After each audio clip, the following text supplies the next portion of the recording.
विद्यार्थी मित्रांनो, बृहन्मुंबई महानगरपालिका व्हर्च्युअल ट्रेनिंग सेंटर मध्ये आपले खूप खूप स्वागत। कोविड-19च्या या सद्यस्थितीत आपल्या शाळा बंद असल्या तरी आपले ऑनलाईन शिक्षण चालूच आहे आणि गेले वर्षभर आपण हा ऑनलाईन अभ्यास करत आहोत। त्यासाठी आपली शिक्षणाची गती कमी होऊ नये म्हणून बृहन्मुंबई महानगरपालिका व्हर्च्युअल ट्रेनिंग सेंटरच्या माध्यमातून काही व्हिडिओंची निर्मिती करण्यात आलेली आहे। मी निलिमा कदम, आपली व्हर्च्युअल शिक्षिका। आजचा घटक आपण बघणार आहोत स्टँडर्ड 8 मॅथ्स स्टॅटिस्टिक्स सांख्यिकी। साधा स्तंभालेख म्हणजे काय याविषयी आपण इयत्ता 7वी मध्ये माहिती घेतलेली आहे। What is a bar graph? A bar graph uses bars to show a picture of the data which have been collected. And with the help of this bar graph, the complete picture of the data can be shown. So bar graphs have numbers to let you know how many are they. All bar graphs have a title and bar graphs have labels to let you know what each bar stands for. So this is a bar graph. Now what is a joint bar graph? जोड स्तंभालेख. A joint bar graph is a set of bar graphs showing different sets of information but joined to each other. दोन किंवा अधिक घटकांचा तुलनात्मक अभ्यास करण्यासाठी जोड स्तंभालेखाचा उपयोग केला जातो। तर साधा स्तंभालेख, जोड स्तंभालेख याबाबत आपण मागील इयत्तांमध्ये माहिती घेतलेली आहे। या ठिकाणी आपल्याला जोड स्तंभालेखाचं एक उदाहरण आपण घेणार आहोत। अजय नावाच्या एका मुलाने मिळविलेले मार्क दाखवलेले आहेत आणि हा आहे विजय नावाचा मुलगा, त्याने मिळवलेले मार्क। बघा, हिंदी, सामान्य विज्ञान, समाजशास्त्र आणि मराठी या 4 विषयामध्ये या दोन मुलांनी मिळविलेले गुण या ठिकाणी दिलेले आहेत। The number of marks obtain bye Ajay and Vijay are shown in this graph. With the help of bar graph, we have shown Ajay's mark as well as Vijay's mark on different graph paper, right? On the x-axis, there are subjects. On the y-axis, there are marks they have obtained. त्यांनी मिळविलेले गुण आपल्याला y अक्षावर दिसत आहेत आणि x अक्षावर विषय दिसून येत आहेत। स्तंभालेखाच्या सहाय्याने या ठिकाणी आपल्याला अजयचे आणि विजयचे मार्क दिसून येत आहेत। But if you want to compare the marks of Ajay and Vijay, the joint bar graph can be very much useful rather than this bar graph. Now in this Ajay and Vijay, see here, this is Ajay's marks and this is a graph of Ajay's mark. This is a graph of Vijay's mark. But these two graphs are separate, so it is very much difficult to compare both marks with the help of this graph paper, right? Or with the help of this picture, that is with the help of this graph. But when we use a joint bar graph, see here, two graphs are joined together, two bars are joined together, and so we can easily compare in which subject Ajay has got good marks and in which subject Vijay got less mark, right? So with the help of this joint bar graph, it is very much easier, or we can say we can compare the marks of students very much easily with the help of this joint bar graph. जोड स्तंभालेखाच्या सहाय्याने आपल्याला या मिळालेल्या ज्या गुण जे आहेत त्यांची तुलना करण्यासाठी, तुलनात्मक अभ्यास करण्यासाठी या जोड स्तंभालेखाचा खूप चांगला उपयोग होतो. या वर्षी आपण विभाजित स्तंभालेख बघणार आहोत. Last year we have studied simple bar graph and joint bar graph.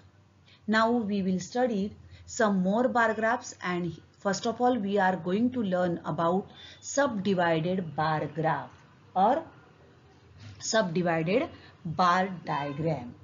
Now what is this subdivided bar graph? Let's see. Now see here. In this graph, first of all, how to read the graph. Now see here, there are two rectangles are there at right side. Blue color, that is main, and orange color, that is women, right? And on the x-axis there are G1, G2, G3, G4, G5, that is gender, right? And on the y-axis there are scores.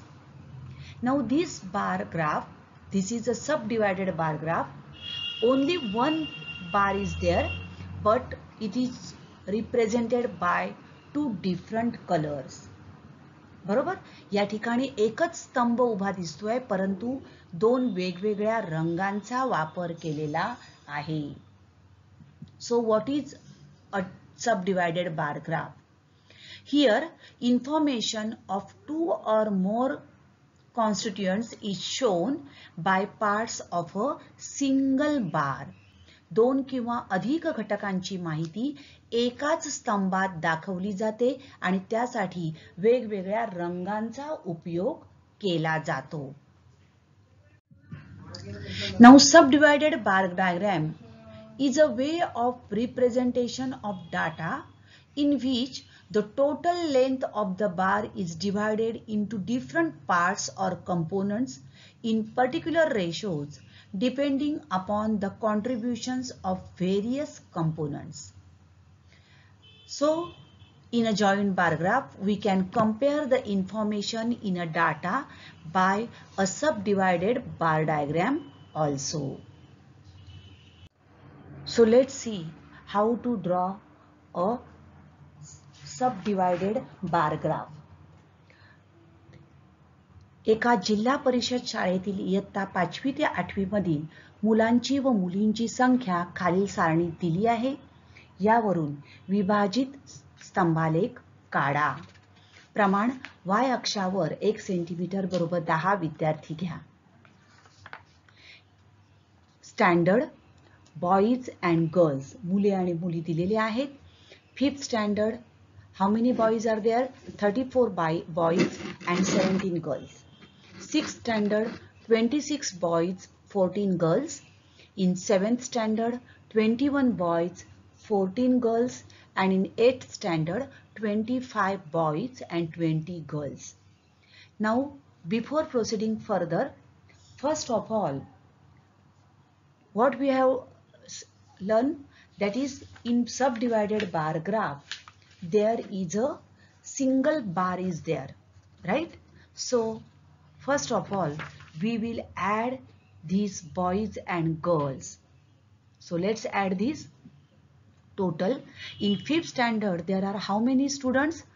51, that is 34 plus 17. In 6th standard 26 plus 14, that is 40. In 7th standard 21 plus 14, that is 35 students, and in 8th standard 25 plus 20, which will be equal to 45 students. Okay, so first of all what we have to do, we have to add the whatever data is given.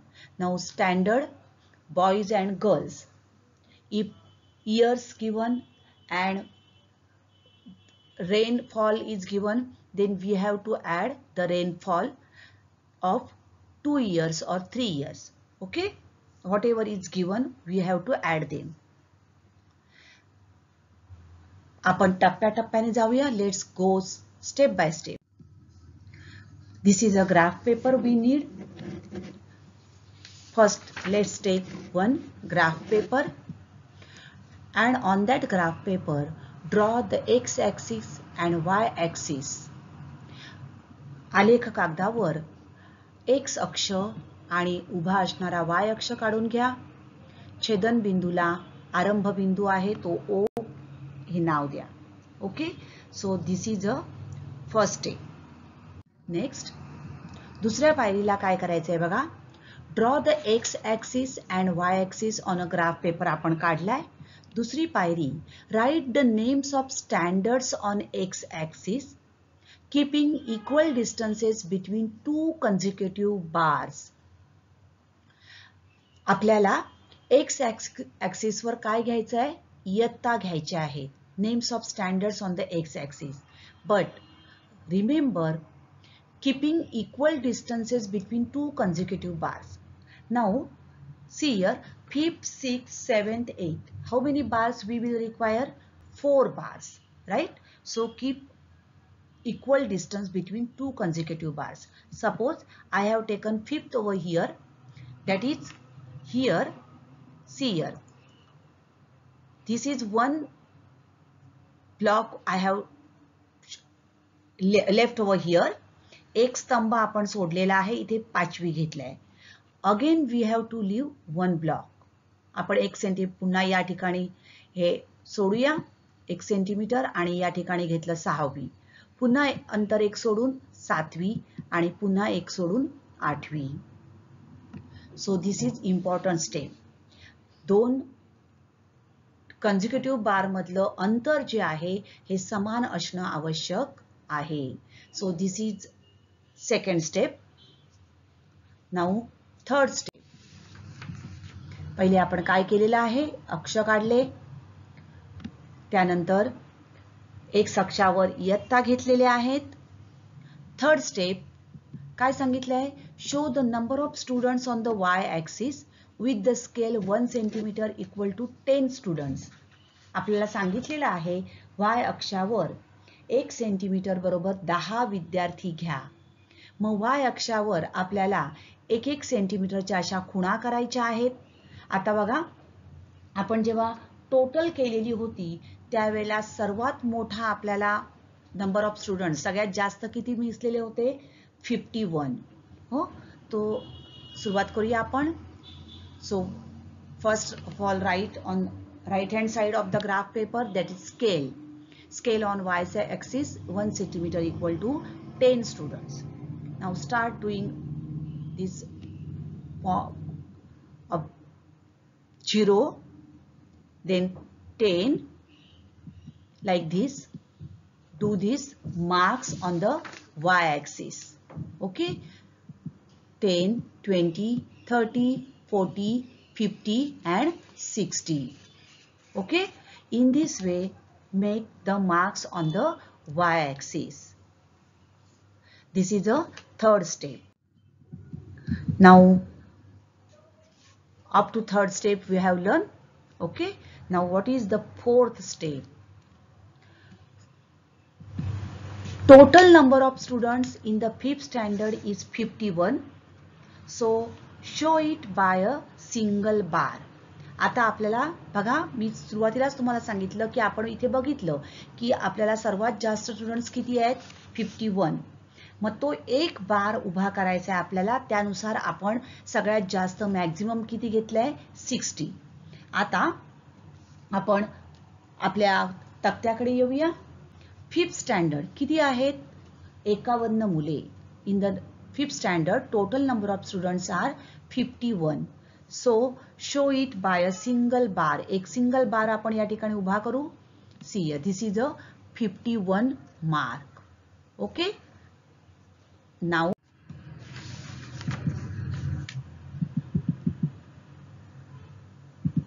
Show the number of boys by the part of the bar of red color. Show the number of boys by a part of the bar by a red color. आपण लाल रंगाने यामध्ये number of boys या 5वी मध्ये असणारे दाखवणार आहोत. आता number of boys, how many boys are there? 34, right? So see here, 34 we have to show it by a red color, right? Now see here, we have x-axis, y-axis. On the x-axis standards are there, y-axis number of students. In the 5th standard, total number of students is 51. Out of these, 34 are boys, right? Total number of students are 51. Out of these, 34 are boys, means remaining are the girls, right? So obviously the remaining part of the bar will represent the girl students. एकूण संख्या 51 आहेत, त्यातले 34 काय झाले? मुलगे आहेत, म्हणजेच उरलेल्या किती झाल्या? 51 minus 34 that is 17. तर 17 या काय असणार आहेत? मुली असणार आहेत. हा भाग जो आहे तो आपण पिवळ्या रंगाने दाखवू. show this part by yellow color. See here. So these 34 are boys in the 5th standard and remaining this part means 17 are girls. Right? So these are the steps. x-axis, y-axis graph पेपरवर काढून घ्या. x अक्षावर इयत्ता लिहिल्या आपण, y अक्षावर 1 centimetre बरोबर 10 विद्यार्थी याप्रमाणे आपण खुणा करून घेतल्या. एक सिंगल बार घेऊन एक आपण उभा स्तंभ घेऊन 5th स्टँडर्ड साठी 51 मुलं येतील असा एक स्तंभ आपण दाखवला. त्याच्यामध्ये लाल रंगाने मुले दाखवली. उरलेला जो भाग आहे तो ऑब्वियसली मुलींचा असणार आहे, राईट? सो सी हियर, अशा प्रकारे आपण हा चार्ट आपला आहे. आपण x अक्ष y अक्ष दाखवले. x अक्षावर आपण काय घेतलं? इयत्ता घेतल्या. y अक्षावर आपण विद्यार्थ्यांची संख्या घेतली. उजव्या कोपऱ्यात स्केल ऑन y ॲक्सिस लिहून घेतला आपण. आता 5वी साठी 51 यासाठी आपण हा स्तंभ उभा केला. 51 पैकी 34 बॉईज 34 मुले, 34 मुलांचा दाखवणारा लाल रंग आणि मुली दाखवणारा पिवळा रंग आपण ठरवला.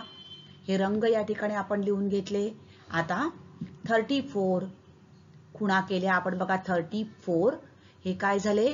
बॉईज आणि उरलेले त्यातले 17 are girls.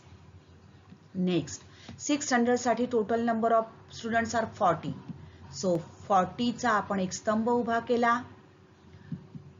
Number of boys 26, remaining 14 are girls.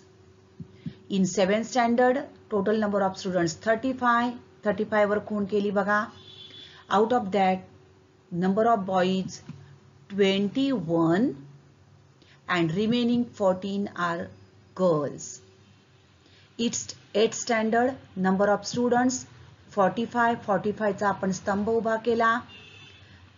Number of boys 25 and remaining 20 are girls.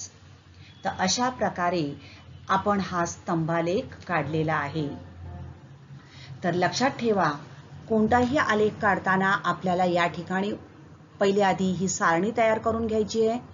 त्यानंतर उजव्या कोपऱ्यात आपल्याला प्रमाण लिहायचं आहे. x अक्ष y अक्ष या खुणा करायच्या आहेत आणि दोन स्तंभामध्ये समान अंतर ठेवून स्तंभ उभे करून दोन जर या ठिकाणी आपल्याला दिले असं मुलगे आणि मुली दिलेले आहेत, मग आपण या ठिकाणी 2 रंग वापरणार आहोत. 2 रंगांसाठी त्या खुणा या ठिकाणी उजव्या कोपऱ्यात लिहायच्या आहेत. ओके, तर अशा प्रकारे आपण हा स्तंभालेख काढलेला आहे.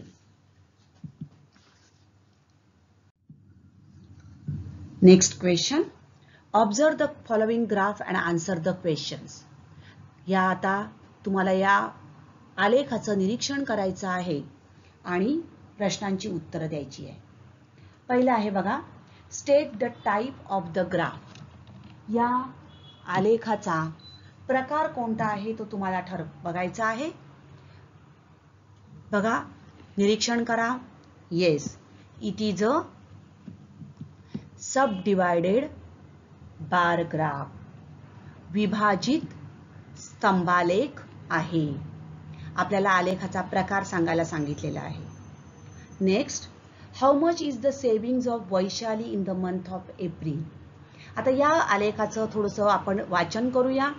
एक्स अक्षावर काय दिलंय बघा, वुमेन म्हणजे स्त्रिया. वाय अक्षावर सेव्हिंग्ज इन रुपीज, लोकांचं बचत जी आहे ती दिलेली आहे. Y axis 1 centimetre equal to ₹200. 1 centimetre बरोबर 200 रुपये याप्रमाणे काय केलेलं आहे, बचत करायला आपल्याला सांगितलेली आहे. 1 सेंटीमीटर बरोबर 200 रुपये. त्यानुसार 200 बघा, 400, 600, 800 आणि 1000. आता या ठिकाणी एक्स अक्षावर आपल्याला नावं दिलेली आहेत. सविता, सरोज, वर्षा, मेघा, वैशाली. त्यानंतर हे जे दोन आपल्याला बार वेगवेगळे दिसतात बघा, एक आहे निळा आणि एक आहे पांढरा. So blue is the savings in April and white is the savings in March. बरोबर. तर मार्च आणि एप्रिल मधली बचत जी आहे ती या ठिकाणी दर्शविलेली आहे. आता दुसरा प्रश्न बघा, how much is the savings of Vaishali in the month of April. April महिन्यामध्ये वैशालीची बचत किती आहे. बघा, वैशाली कुठे आहे, C this is Vaishali. Now April is shown by blue colour. April मधली बचत ब्ल्यू रंगाने दाखवलेली आहे. मग ब्ल्यू रंगाचा आपण रीडिंग करूया. बघा कुठे येत आहे, या ठिकाणी हा कॉलम कुठे जातोय बघा, 600. Right. Therefore in the month of April Vaishali saves ₹600. April महिन्यामधील वैशालीची बचत किती झाली आहे, 600 रुपये. आता समजा या ठिकाणी असा प्रश्न असेल बघा, वैशालीची एकूण बचत किती झाली आहे 2 महिन्यात. 2 महिन्यातील बचत आहे 800 रुपये. तर एप्रिल महिन्यातील 600, तर मार्च महिन्यातील किती येणार आहे. Yes, of course it is 200 rupees. कारण टोटल तिची 800 आहे. मग ही 600 रुपये म्हणून उरलेली किती 200 रुपये ही मार्च महिन्यातील तिचं सेव्हिंग आणि हे व्हाईट रंगाने दाखवलेलं आहे. ओके. तर अशा प्रकारे या आलेखाचं आपल्याला वाचन करून तो समजून घ्यावा लागतो आणि त्याप्रमाणे प्रश्नाची उत्तरं लिहायची आहेत. Next, how much is the total savings of Saroj in the months of March and April. Now Saroj, where is Saroj, it is here. See here, Saroj. Right? Now, total savings of Saroj in the month of March. In the month of March, how much its savings is? See here, it is 400. Right? So, in the month of March, savings of Saroj is ₹400. And see here again, total savings of Saroj is how much it is? 800. So, in 400 in March, therefore in the month of April it is also, see here 1 centimeter equal to 200, so 200 and 200 that is 400. So total savings will be equal to 400 plus 400 that is ₹800. Right? So total savings of Saroj in March and April will be 800. So instead of doing all this, हे करण्याच्या ऐवजी सुद्धा आपण या ठिकाणी आलेखावर बघून नुसतं सांगू शकतो की टोटल सेव्हिंग्ज, कारण हे मार्च आणि एप्रिल मधलं सेव्हिंग दिलेलं आहे. मग टोटल किती आहे तिचं 800 रुपये. Okay. Next, how much more is the total savings of Savita than the total savings of Megha. मेघापेक्षा सविताची बचत कितीने जास्त आहे. बरोबर. आता सविता कुठे आहे बघा, this is Savita. Right. and Megha. Where is Megha? Megha is here. Now savings of Savita. सविताचं सेव्हिंग किती आहे बघा? 1000 रुपये. आणि मेघाचं सेव्हिंग आहे किती? बघा, हे 1 सेंटीमीटर म्हणजे 200. त्यापैकी हे मधला भाग दिसतोय म्हणजे 5.5 घेतलं तर किती येणार आहे ते? 500. बरोबर? म्हणजेच सविताचं एकूण सेव्हिंग झालं 1000 रुपये आणि मेघाचं सेव्हिंग किती आहे? 500 रुपये. म्हणजेच सविताची बचत ही मेघाच्या बचतीपेक्षा कितीने जास्त आहे? 1000 minus 500 that will be equal to 500. 500 रुपयांनी जास्त आहे. Whose savings in the month of April is the least? April महिन्यामध्ये सगळ्यात कमी बचत कोणाची आहे? आता बघा, एप्रिल महिन्यातील बचत. एप्रिल महिन्यात कुठल्या रंगाने दाखवल्या? ब्ल्यू रंगाने. बघा, सविताची एप्रिल महिन्यातील बचत किती आहे? 600. सरोजची एप्रिल महिन्यातील बचत 400. वर्षाची एप्रिल महिन्यातील बचत 400. मेघा 200 आणि वैशालीची आहे 600. म्हणजे सर्वात कमी कोणाची आहे बघा? आलेखाच्या सहाय्याने आपण सांगू शकतो कोणाची सर्वात कमी आहे? मेघाची बचत एप्रिल महिन्यातील सर्वात कमी आहे. ओके, तर अशा प्रकारे आपण दिलेल्या आलेखाचं वाचन करून त्यावर आधारित जे काही प्रश्न आहेत त्या प्रश्नांची उत्तरं सोडवू शकतो. पुढचं आता बघणार आहोत. खालील सारणीत 4 गावांमध्ये 2016 आणि 2017 या वर्षात लावलेल्या झाडांच्या संख्या दिल्या आहेत. सारणीतील माहिती विभाजित स्तंभालेखाने दाखवा. Trees planted in the year 2016 and 2017 4 towns is given. Show the data with the help of subdivided bar graph. आपल्याला काय करायचंय? सबडिवायडेड बार ग्राफ काढण्यासाठी एकच उभा स्तंभ उभा करावा लागतो. त्यासाठी सगळ्यात पहिले आपल्याला टोटल करावी लागेल. बरोबर? मग Karjat how much total in 2016 and 17? Total करून घ्या प्रत्येक कॉलमची. 350, 550, 450 and 250. राईट? एक आपण ग्राफ पेपर घेतला, त्यावर अशा प्रकारे थोडक्यात आपण हे टेबल करणार आहोत. एक्स अक्ष काढून घ्या, नाव द्या त्याला एक्स अक्ष उभा. वाय अक्ष काढला आपण, आरंभ बिंदू दिला. आता आपल्याला स्तंभ उभे करायचे आहेत. त्या अगोदर आपल्याला एक्स अक्षावर काय घ्यायचंय बघा? गावं घ्यायची आहेत. समान अंतर ठेवून आपण गावं घेऊया. कर्जत, वडगाव, शिवापूर आणि खंडाळा. वाय अक्षावर आपल्याला काय घ्यायचं आहे? वाय ऍक्सिस आपल्याला घ्यायचं आहे पण झाडं, लावलेली झाडं किती घ्यायची आहेत? आता बघा, सगळ्यात जास्त किती आहे दिसतंय आपल्याला? मोठा आकडा 500. बरोबर? मग 1 सेंटीमीटर बरोबर आपण 50 झाडं घेऊया. खुणा करून घेतल्या आपण.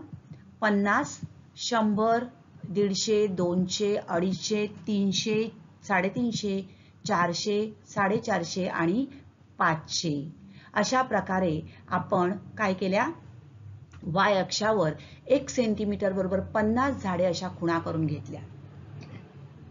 आता पहिल्या आपण स्तंभाकडे येऊया. कर्जत किती आहेत एकूण झाडे? 350. मग 350 एवढ्या उंचीचा आपण एक स्तंभ उभा करूया. त्या अगोदर आपल्याला काय ठरवावं लागेल? रंग ठरवावे लागतील. बरोबर? 2016 साठी आपण पिवळा रंग वापरू, 2017 साठी आपण निळा रंग वापरू. ओके, आता आपण एक उभा कॉलम तयार करूया 350 सेंटीमीटर एवढा उंचीचा.